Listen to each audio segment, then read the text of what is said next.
Hello, my dear friends. Before we start today, I want you to think about something. When was the last time you had a real conversation with another human being? Not a quick hello to the cashier, not a brief exchange with a neighbor. I mean a genuine heart-to-heart conversation that lasted more than 5 minutes? If you're struggling to remember, you're not alone. Here's a startling fact. Despite having more ways to connect than any generation in history, Americans over 60 are experiencing the highest levels of social isolation ever recorded. But here's what might surprise you. The technology that was supposed to bring us together might actually be pushing us further apart. Not because technology is evil, but because we're making 5 critical mistakes that are sabotaging our connections before they even begin. Today, I'm going to share these 5 technology mistakes that are keeping you isolated. And more importantly, the simple fixes that can transform your digital life from a source of frustration into a bridge to meaningful relationships. My name is Adam, and for the past decade, I've been helping seniors like you navigate the digital world. What I'm about to share has helped thousands of people over 60 go from feeling disconnected and overwhelmed to building rich, meaningful relationships through technology. So grab a cup of coffee, settle in, and let's fix these mistakes together. Before we dive into mistakes, let me paint you a picture that might sound familiar. Meet Robert, 67, from Minnesota. 2 years ago, his daughter bought him an iPhone for his birthday. "Dad," she said, "this will help you stay connected with all of us." Fast forward to today. Robert's phone sits on his kitchen counter, mostly in use except for the occasional phone call. He's more isolated than ever, while his family assumes he's all set because he has the latest technology. Robert's story isn't unique. In fact, it's the norm. Think of technology like a bridge. A bridge is supposed to connect 2 sides of a river, right? But imagine if someone gave you materials to build a bridge. Steel beams, cables, concrete, but no instructions, no tools, and no understanding of engineering principles. You'd end up with a pile of expensive materials and no way to cross the river. That's exactly what's happening to millions of seniors. We're being handed sophisticated technology, smartphones, tablets, social media. But without the right approach, these tools become barriers instead of bridges. Here's the critical insight. The problem isn't your age, and it's not the technology. The problem is that we're making 5 specific mistakes that turn helpful tools into sources of frustration and isolation. The good news? Every single one of these mistakes is completely fixable. And once you fix them, something magical happens. Technology stops being your enemy and becomes your greatest ally in building a connected, fulfilling life you deserve. Let's start with the biggest mistake I see, and it's one that sets people up for failure from day one. Mistake number 1. Try to learn everything at once. Picture this scenario. Your well-meaning children or grandchildren hand you a smartphone and say, "Grandma, this does everything." You can make calls, send texts, take photos, video chat, shop online, check the weather, navigate with GPS, manage your calendar, read books, listen to music, and so much more. Your brain immediately goes into overwhelm mode. It's like someone handing you the keys to a commercial airplane and saying, "Don't worry, it also drives on roads." Learning technology at our age is like learning to cook. Imagine if someone gave you a cookbook with 1,000 recipes and said, "Learn them all before you can make dinner." You'd never eat again. But that's not how real cooking works. You start with scrambled eggs. Master scrambled eggs. Then maybe you learn to make toast. Master toast. Eventually you're making a full breakfast, but you didn't start there. The same principle applies to technology. You don't need to become a tech expert overnight. You need to become competent at one specific task that matters to you. The fix, the one thing rule. Here's what works. Pick one thing you want to accomplish with technology. Just one. Maybe it's video calling your grandchildren, texting your siblings, looking at photos your family sends, ordering groceries online, reading books on a tablet. Choose one. Ignore everything else the device can do. Focus.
each serving different needs and different moments. Old way, formal emails you write every email like a business letter. Dear John, I hope this email finds you well. I am writing to inform you that I will be attending dinner on Sunday. Please let me know if there is anything I can bring. Sincerely, your full name. New way, conversational digital communication. Hi, John. Looking forward to Sunday dinner. Can I bring dessert? Old way, waiting for others to contact you. You wait for family to call or visit, just like in the old days when communication required more effort. New way, being an active communicator, you reach out first.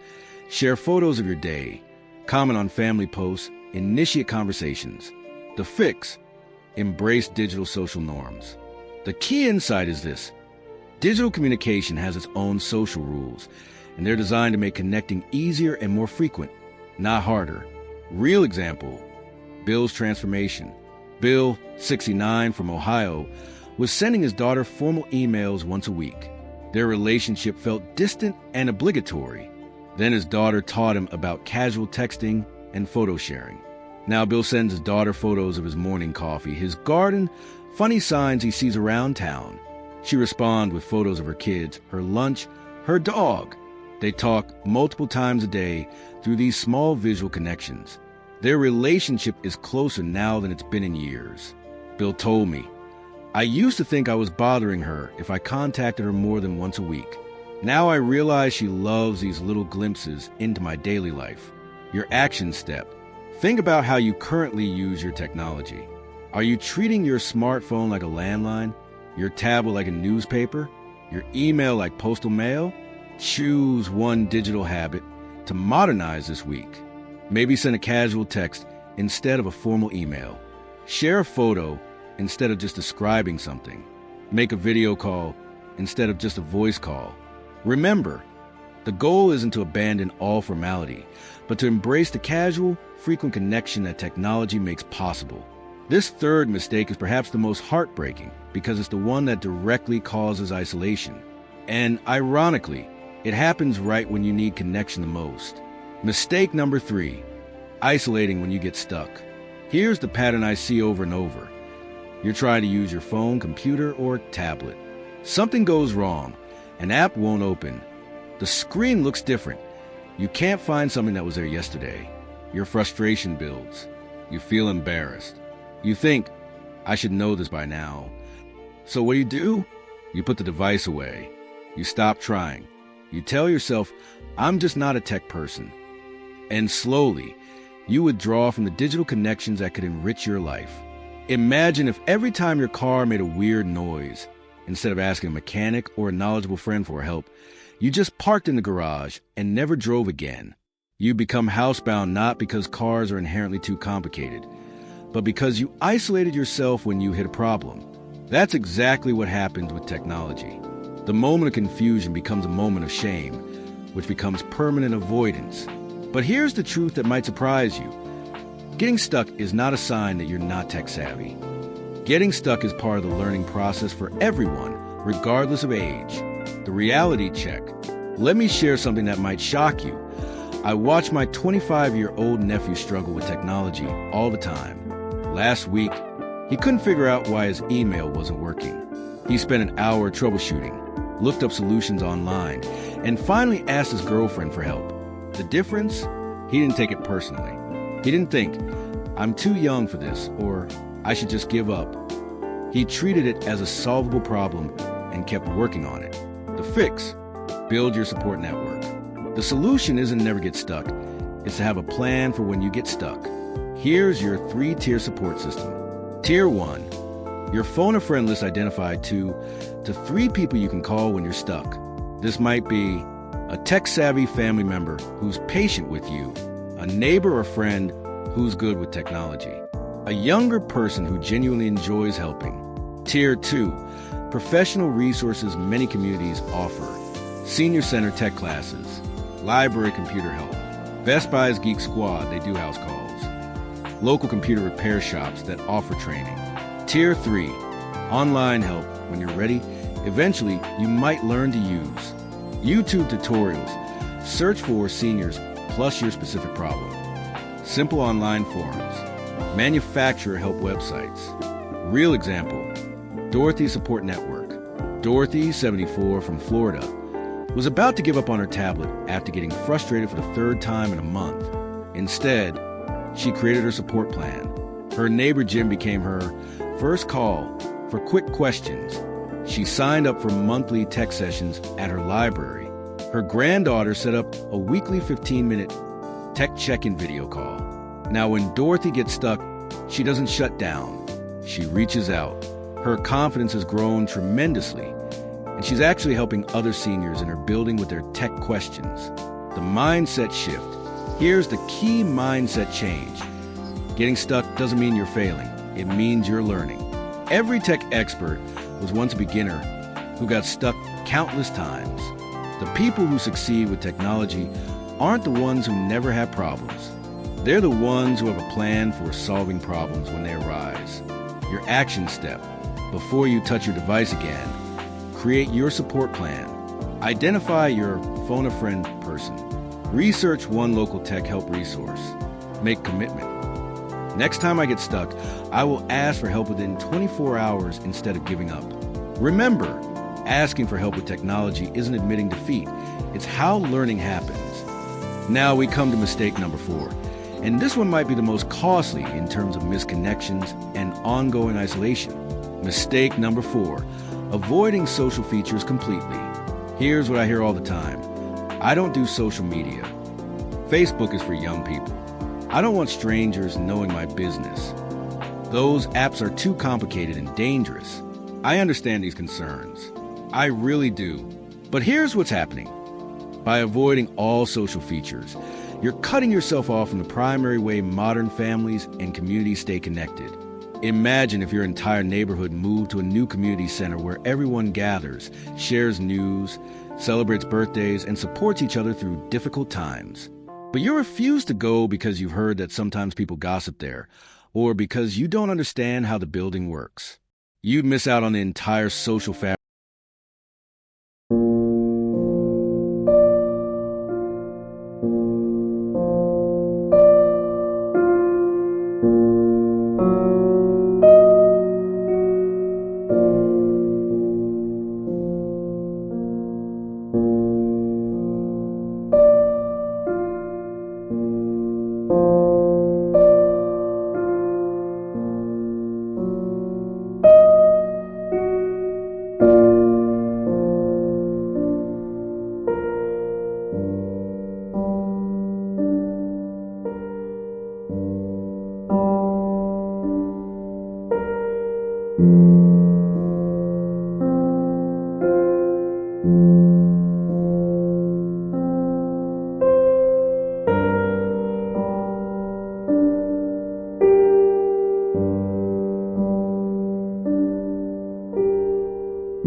Siblings across the country.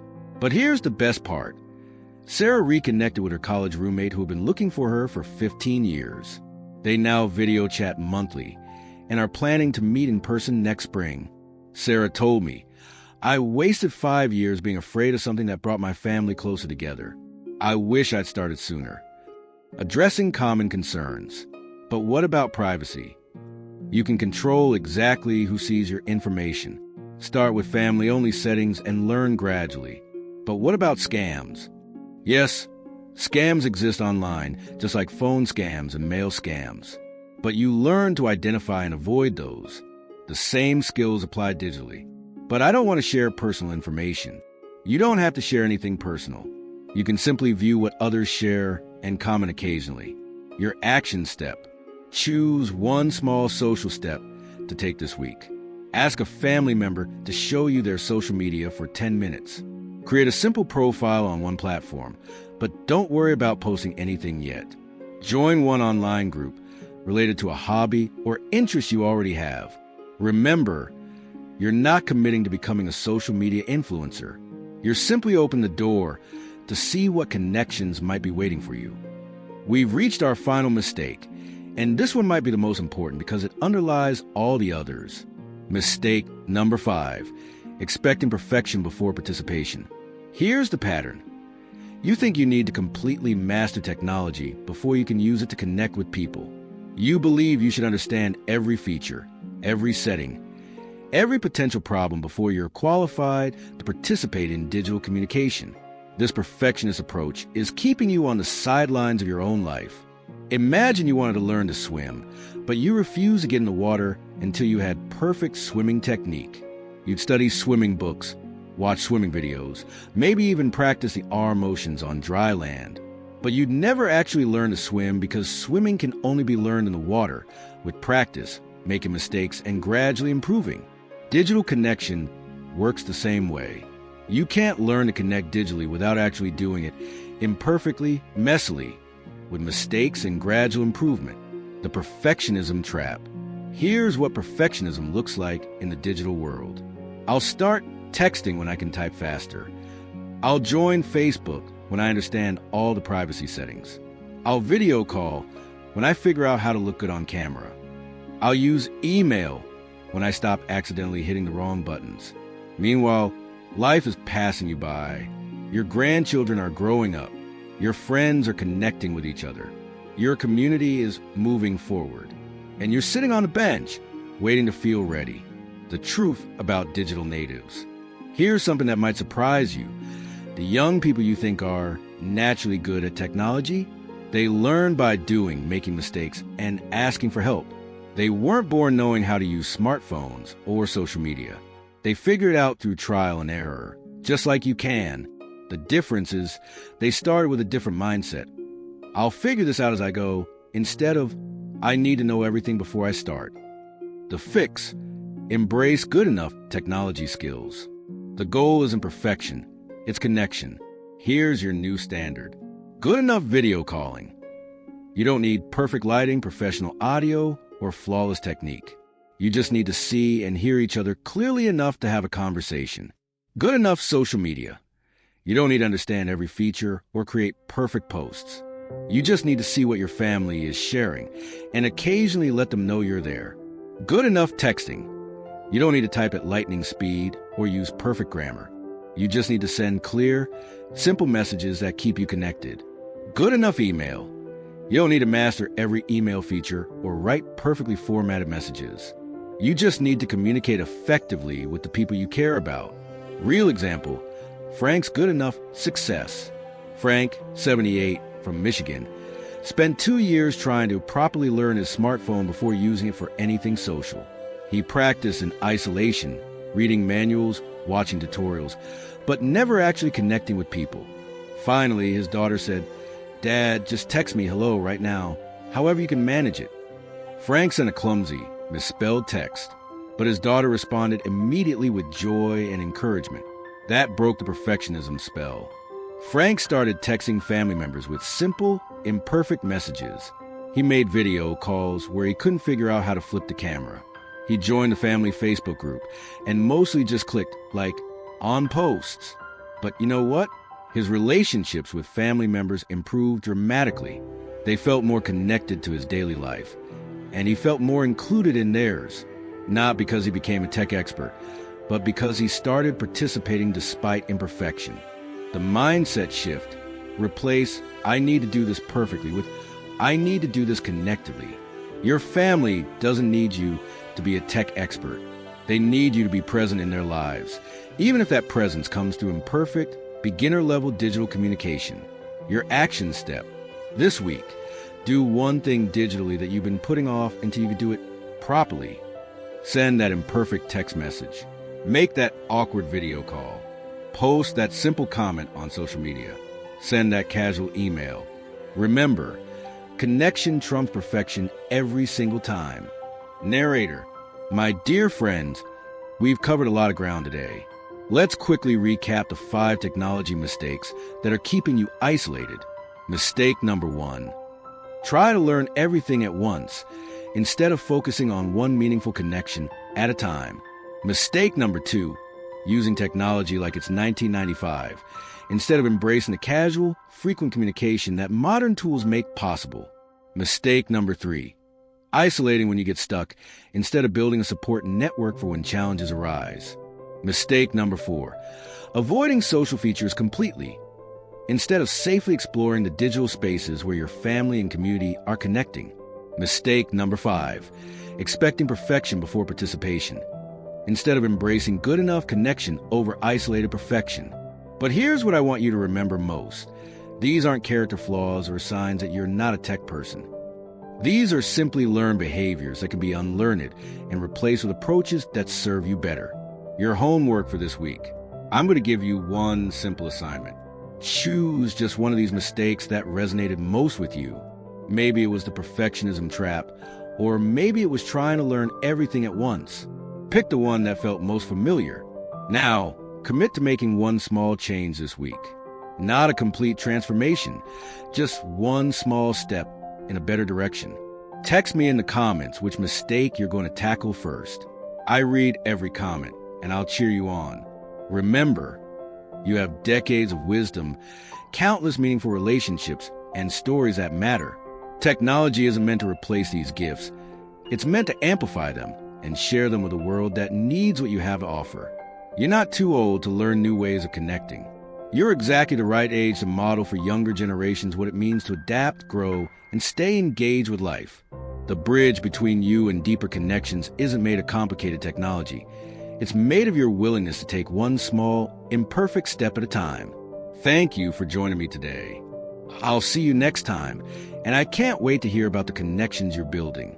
Until then, keep growing, keep connecting, and keep sharing your wisdom for the ages. Which mistake will you fix first? Tell us in the comments. Subscribe for more senior-friendly tech tips. Ring the bell so you never miss our latest wisdom.